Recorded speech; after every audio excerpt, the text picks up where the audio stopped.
Hey,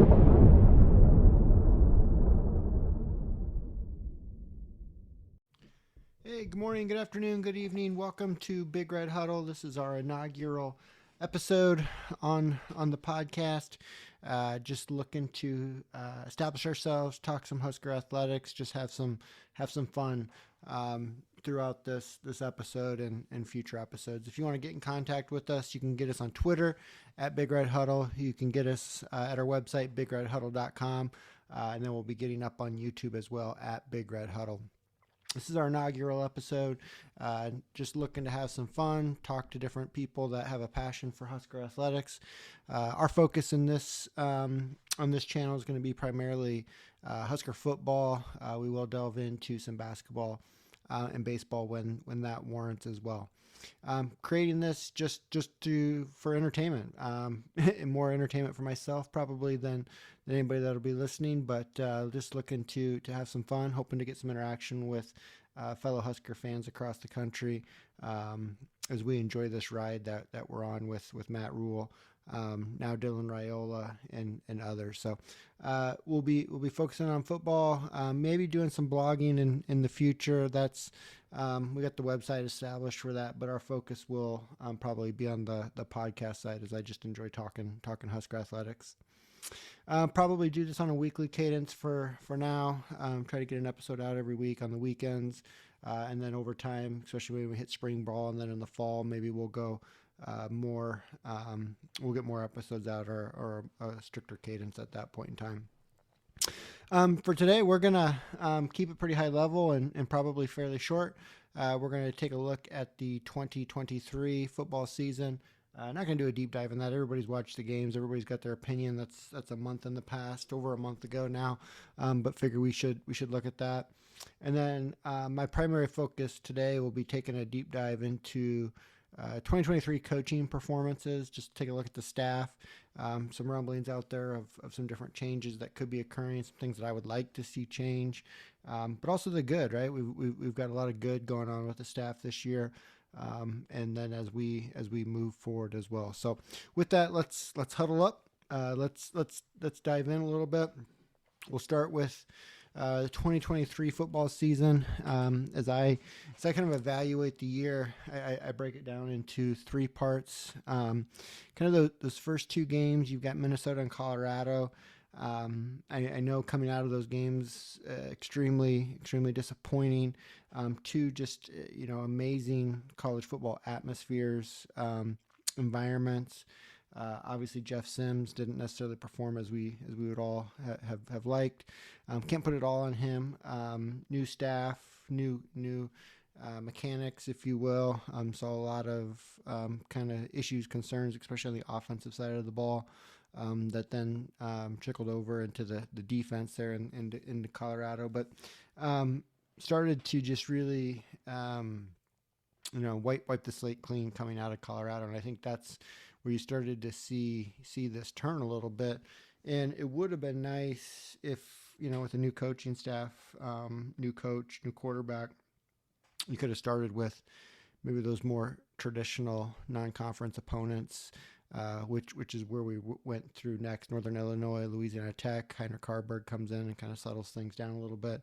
See two pretty easy, convincing wins there before we hit Michigan. We all know what happened with Michigan. That was probably another major turning point in the year. I know there's been a lot talked about on that Sunday practice that occurred after that, where Rule and the coaching staff weren't real happy with just the overall effort given in that game and in that second half specifically, which then really spawned this team to go on a run. Immediately after that, Illinois, probably the most complete game of the year. Probably could argue between that and Purdue, which was next. Illinois finished 20-7 final score, but that game wasn't even that close. I think they had 3 turnovers inside the red zone. Defense just completely dominated.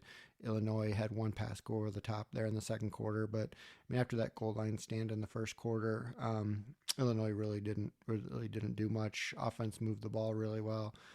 Probably my first game that I started to really get excited about what this team could do.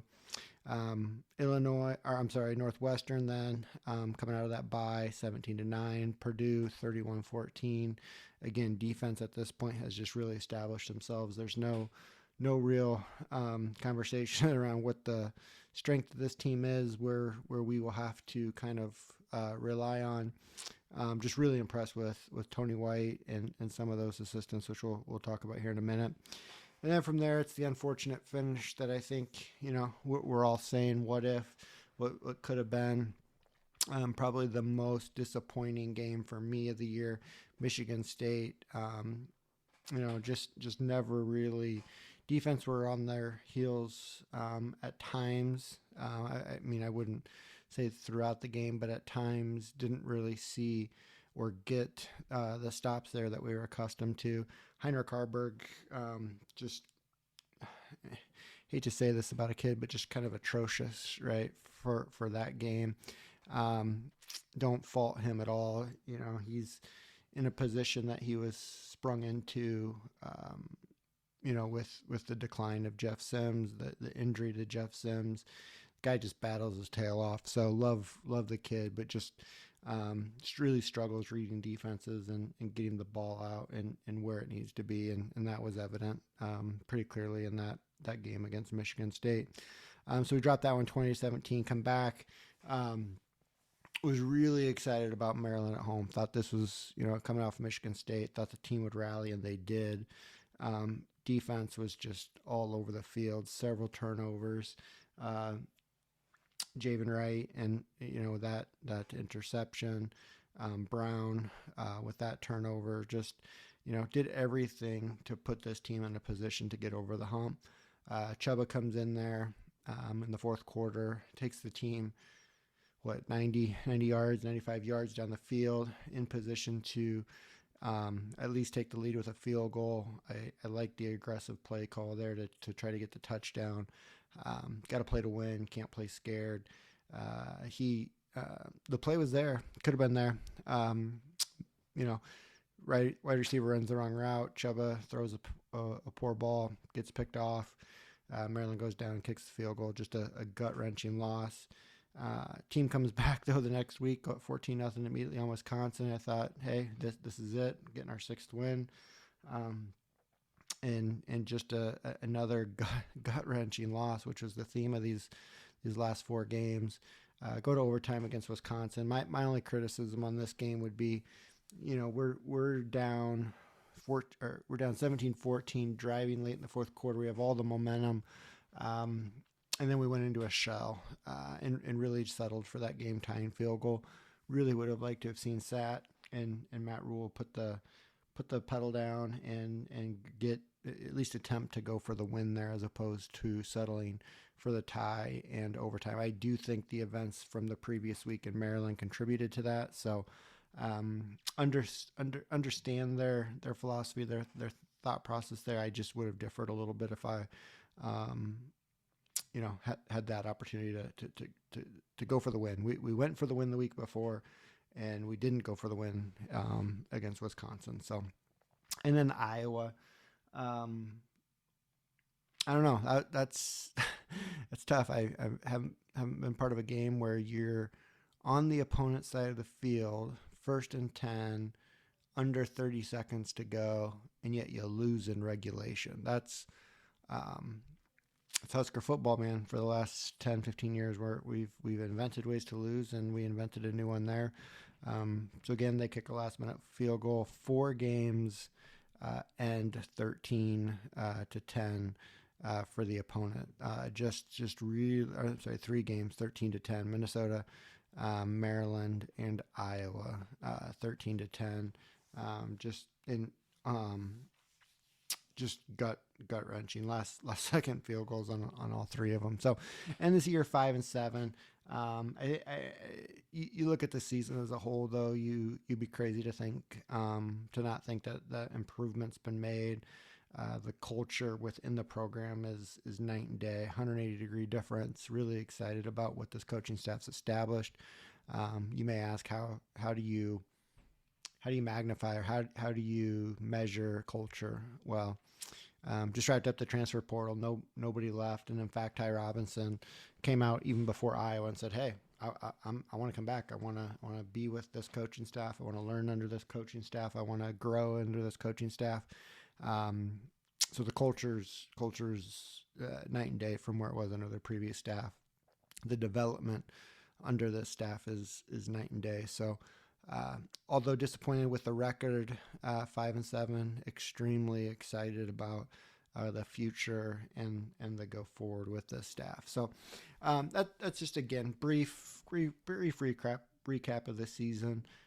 Everybody saw it. Everybody watched it. Everybody's aware of it. I mean, that was a month and a half ago, so I don't want to spend a ton of time on that, but did want to just kind of walk through there, give my high level thoughts of some of those performances.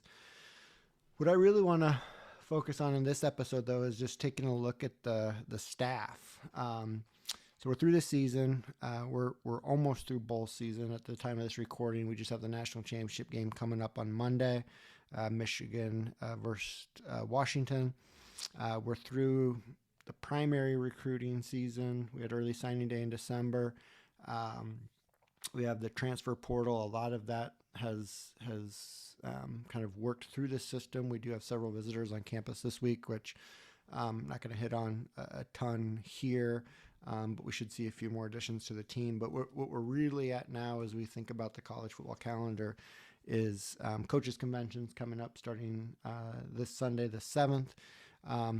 And so let's evaluate the staff performance, and then really dive into where, we could have some changes. I mean, it's not realistic to go, year to year with the same 10 assistant coaches. And I don't think we're going to see that as we move into 2024. So start with maybe where I think changes will occur. And then I want to also hit on some real big, highlights, not surprises necessarily, but just highlights for me of the staff in 2023, and what gets me really excited as we move forward in 2024. So where I kind of question things at the staff, I would start with the running back position and the running back coach, E.J. Barthel. He was put into a really tough spot coming out of Northern Illinois with Gabe Irvin and Ramir Johnson going down. Obviously Anthony Grant's troubles, fumble problems, right, from Minnesota and from previous years, and then which went into the spring and fall camp of this year. But after we move past the Gabe and the Ramir injuries, and then Emmett Johnson starts to emerge, which I don't know. I was excited. I was really excited about Emmett. I am really excited about Emmett Johnson. I'm not going to paint him as this, program changing back. But I think he brought a lot of juice when I saw him in that Illinois game and then in future games. He's just really solid. But my biggest criticism for E.J. Barthel is really twofold. One is the running back rotation. If you view the games, you never see, you never see a back get 3, 4, 5 carries in a row where they can start to establish a rhythm, get downhill, really feed the rock to a single back. There's 2 carries for Emmett, and then Josh Fleeks come in and gets a carry, and then Anthony Grant comes in and gets a carry, and then Emmett might come back in and get 2 carries. The running back rotation leaves a lot to be desired, in my opinion. New age of college football, you're never going to have a single back that gets 30 carries a game. It's probably always going to be in that 15 to 20 range, which makes sense. I'm totally fine with. But you've got to allow these guys to get into a rhythm, get downhill, get into the rhythm of the game. And we just never really saw that. It was very herky-jerky. The other thing that I would mention for E.J. Barthel is recruiting or lack thereof. Your running back coach on a staff typically needs to be an ace recruiter. They've got to be bringing in talent.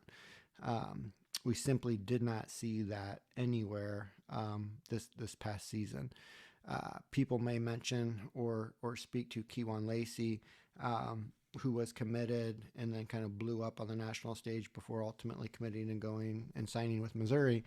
That wasn't E.J. Barthel's recruit. That was McGuire, Garrett McGuire. He recruited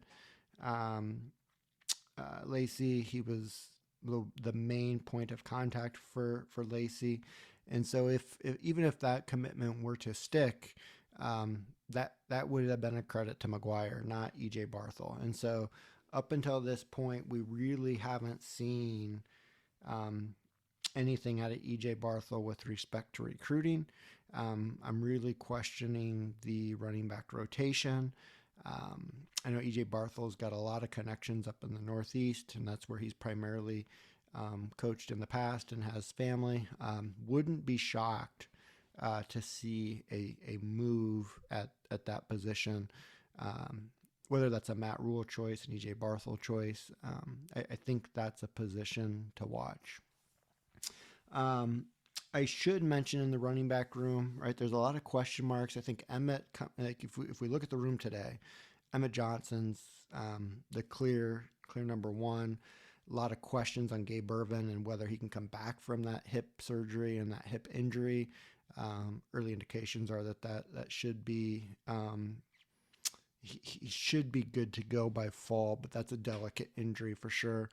Ramir with the shoulder, I do expect him back. But Ramir's a third down back.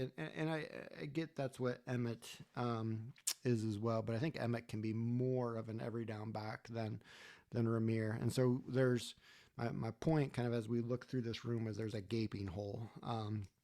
We've got to get at least one more established back. And that could come in the form of Dante Dowdell, who's visiting this week on campus currently as we're taping this show or this episode. He's a transfer. He was a true freshman this last year, transfer out of Oregon, originally or came out of Mississippi, committed, went to Oregon, played his freshman year at Oregon, went into the transfer portal pretty late into the process. He was, depending on what service you look at, number 6, number 8 overall running back in 2023. Played in 6 games at Oregon.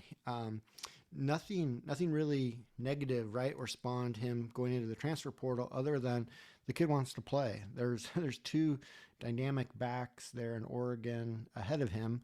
And so with him already using 1 year of eligibility, would probably be in a very similar position in that rotation in 2024. And so he's looking for a spot to kind of establish himself and get carries. And I feel really good about where Nebraska sits there going into the visit, and we'll see how that plays out over the next 24 or 48 hours. So that would be a big pickup if that were to come to fruition.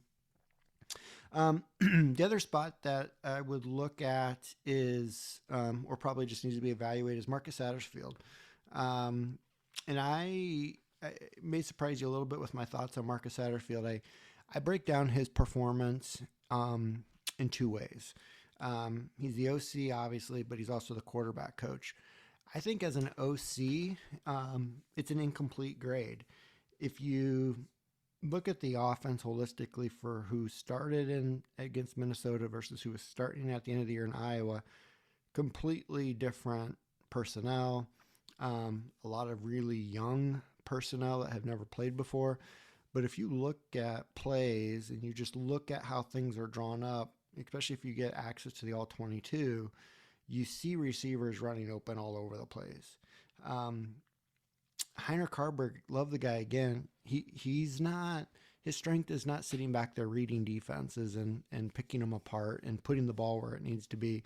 So I think schematically there's a lot there to be really excited about.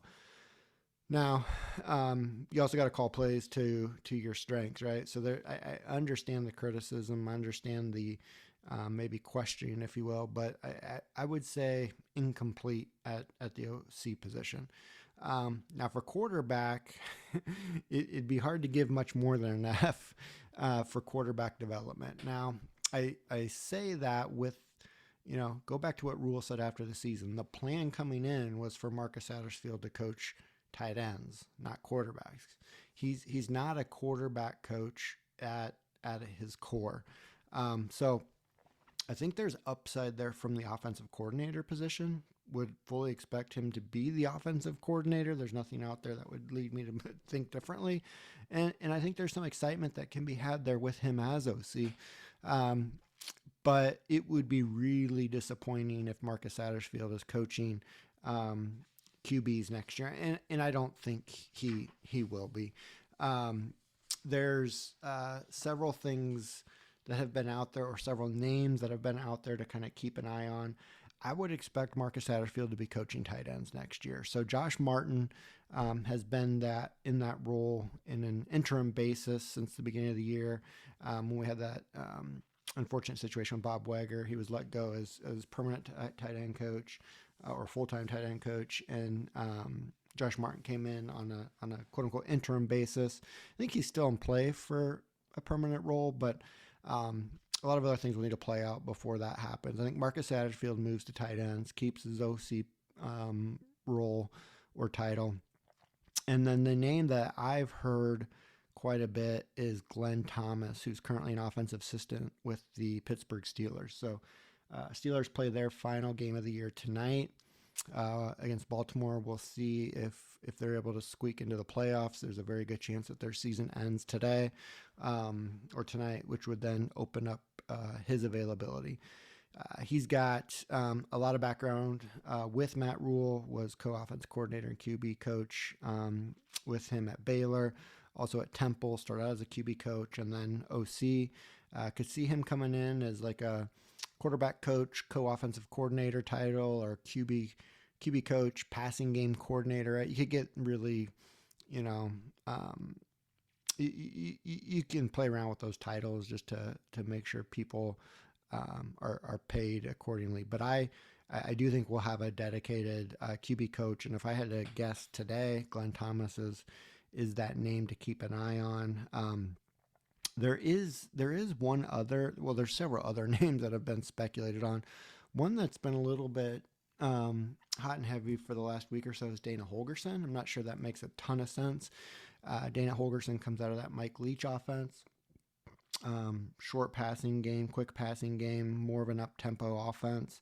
I'm not sure that's exactly what Matt Rule wants to do. If you listen to him talk, he's pretty upfront with ball possession offense. Run the ball, get downhill, eat up the clock, protect your defense, etc.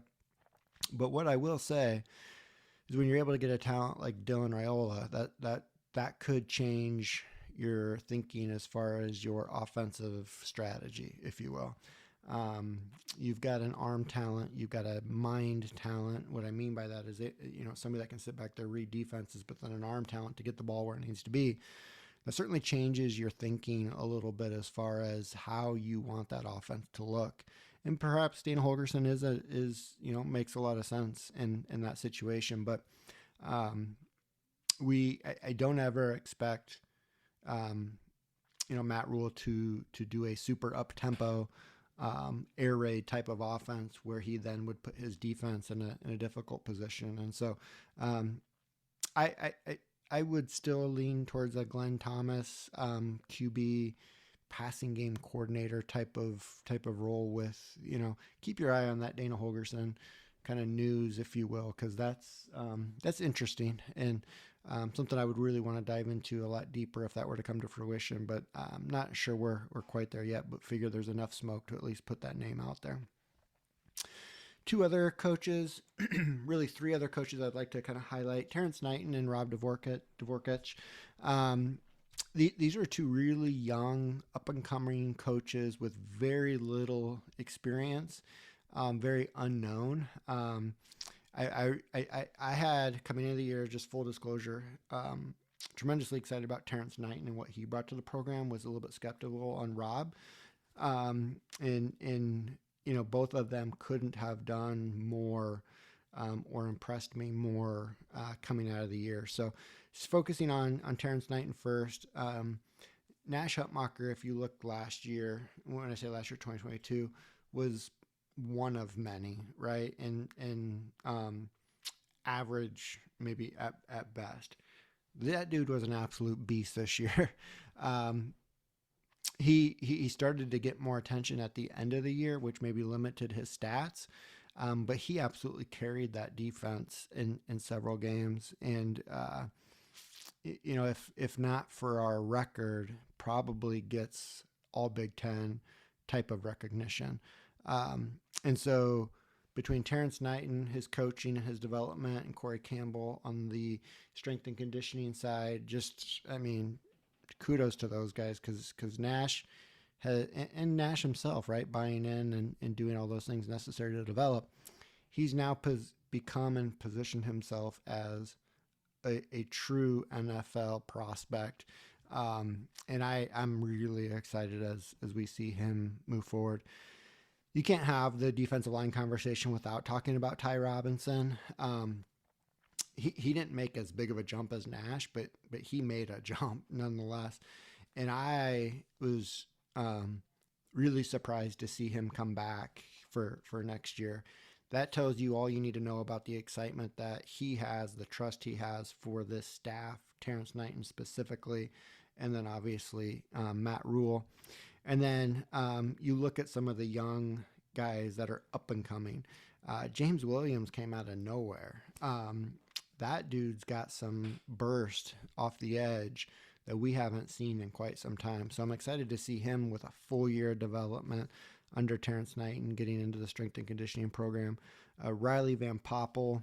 You don't see true freshmen come in on the line very often and not lose a beat from your starters. And he was right in the middle of that big play down at Illinois on that goal line stand. He's going to be somebody to keep an eye on as we move over the course of the next couple of years. Vincent Carroll Jackson, several others on the defensive line, young kids up and coming. That defensive line class from 2023 is really impressive. Would certainly recommend anybody go take a look at that class because you're going to be hearing those names for a while. Prince Will, Cameron Lenhart. Don't need to get into a ton of that. I know everybody's aware of them. Freshman All-American. Prince Will moved more to that jack position towards the middle to end of the year, and that's just a perfect role for him. So we moved to linebackers and Rob Dvorkich. Heinrich and Reimer kind of are who they are, and that sound, I don't want to. That sounds minimal, like I'm minimizing their impact. They're huge, right? But they were huge before, and so I'm not going to give Rob a lot of credit for their development. But where I am going to give Rob a ton of credit for development is John Bullock, Javen Wright, Mekhi Gaber. All three of those guys played little to none in previous seasons, and then this year, all three played major snaps. John Bullock was a starter at the beginning of the year. Javen Wright came in, made some tremendous plays. His length, his athleticism at that linebacker spot is unmatched. Mekhi Gaber, started off on special teams, made some huge special teams plays, and then found himself in the rotation. Rob Dvorkich, again, just huge development that I saw within his group, and I'm really excited for what I saw there. And as we approach spring ball, would expect at least one probably linebacker portal edition. Don't have any names. There's a couple, at least one that's on campus now from Syracuse that's on a visit. I think there might be another one or two coming in. I do expect an inside linebacker addition to the team to kind of fill that role of Heinrich and Reimer. But we'll see how that plays out. Last coach I'd want to mention is Donovan Raiola. A lot of unfair, probably, criticism coming out of the 2022 season. Whipple and Frost really did the guys no favors in how plays were called, how they were developed, how they were just really, let's just say the offensive play calling left a lot to be desired with respect to the offensive line. I'm not going to sit here and say they're gangbusters. They were gangbusters in 2023, but if you didn't see the development from game 1 to game 12, I don't know what to tell you. Bryce Benhart, in my mind, is the most improved, or was the most improved player from 2022 to 2023. I think Corey Campbell gets a lot of that credit too for the way he transformed his body. but Donovan Raiola also deserves a ton of credit for that development. And I can't believe, 2022, I would never have said this, but him coming back for 2024 is just a massive development for this team. And I'm really excited for him. What the interesting piece for me this year was the offensive line, in my mind, improved, which you don't see very often when Piper and Corcoran went down. You never want to see people get hurt. And I think Corcoran's still got a bright future in this program. But when they got hurt and Prohaska came in at left tackle and Justin Evans-Jenkins came in at guard, you stopped seeing those penalties, pre-snap penalties, holding penalties. I can't think of a time when Prohaska let a guy come off the edge untouched, which we saw quite a bit with Corcoran. That line was extremely solid by the end of the year. And so as we look towards 2024, I think this will be a strength in 2024, which is exciting because it hasn't been for forever. You go into the spring with Prohaska at left tackle, Ben Scott at center, Bryce Benhart at right tackle. Those are unquestioned. Those three they're your starters. The guard position where it gets really interesting. I think Justin Evans-Jenkins will be your right guard to start out the year. And here's where I get excited. Turner Corcoran, I think, will be your left guard. Turner Corcoran's a guard. Shouldn't have ever been a tackle. So it's not his fault that he's been pressed into that role out of necessity. But I think if we can give Corcoran a full spring and fall at left guard, again, Prohaska's got to stay healthy. He's never been healthier than he is right now. But if you can keep Prohaska at left tackle, Corcoran at left guard, then you got Ben Scott, Justin Evans-Jenkins, Bryce Benhart. That's exciting. And then you've got several guys behind them that could step in if needed at the guard. And even the center positions. The tackle remains thin. Prohaska and Bryce Benhart, their health are critical, but I'm excited about that line. Couple quick names, and then we're going to wrap up. So Ed Foley, special teams. I think special teams took a jump this year. Still, leaves a little bit to be desired there, especially on punt returns. I don't want to. You could probably spend a whole segment on this, but I would like to see Ed Foley in a different role. Personally, Ed Foley in like a in like a personnel or analyst role, high school public relations role, if you will, I think would be fantastic. I think we could get a lot more out of that role from a recruiting perspective. Wishful thinking on my end, but I think Bill Bush would be a fantastic replacement there. Again, Ed Foley's got a place in this program. I'm not trying to push Ed Foley out. I'm not trying to replace Ed Foley. I think he should and needs to be part of this program. But I think we could get more out of that special teams role if you brought in like a Bill Bush. You lose nothing from an on-field strategical perspective, but you add a ton from a recruiting personality and just overall recruiting depth to the staff. So Ed Foley, though, we saw gains in special teams. I think we'll see further gains as we move forward. But just something to think about as far as the recruiting within that role. Evan Cooper within DB, DB coach. I think his biggest value is player identification. Matt Rule relies heavily on that skill set that Evan Cooper brings to the fold, but he also did a tremendous job developing his room. And then Josh Martin, I mentioned this at the top of the episode. Excuse me. He was tight ends coach. He was an interim tight ends coach after the Bob Wager situation. He's going to be part of the program. Don't get me wrong, but I don't think he's going to be on the 10 on-field positions. Again, we've got to see how that OC position in Satterfield kind of develops and moves as we move into 2024. But Josh Martin will be part of this program for sure. And then Garrett McGuire, there's a lot of talk, jokes, if you will, about his age. Really excited about that wide receiver room. His his recruiting. He's one of the strongest recruiters on this staff with tremendous ties in the Texas area. He's already seen several guys come into the 2023 class that have established deep relationships in the 2024 class. He again got hit with the injury bug. I mean, at the end of the year, we were rolling out 3 true freshmen, a previous walk-on. And so there's a ton of talent in that room. Now we see how he develops that talent, and I'm excited about where that room is headed. So just a quick deep dive, if you will, on the coaching staff, where I see things going in 2024. Overall, couldn't be happier with where this staff is at. Where the future is with this program. Matt Rule's relentless. He's aggressive. If he sees a weakness within the program, he's gonna fix it. Haven't had that necessarily over the last 3 staffs, and so we've got the right guy.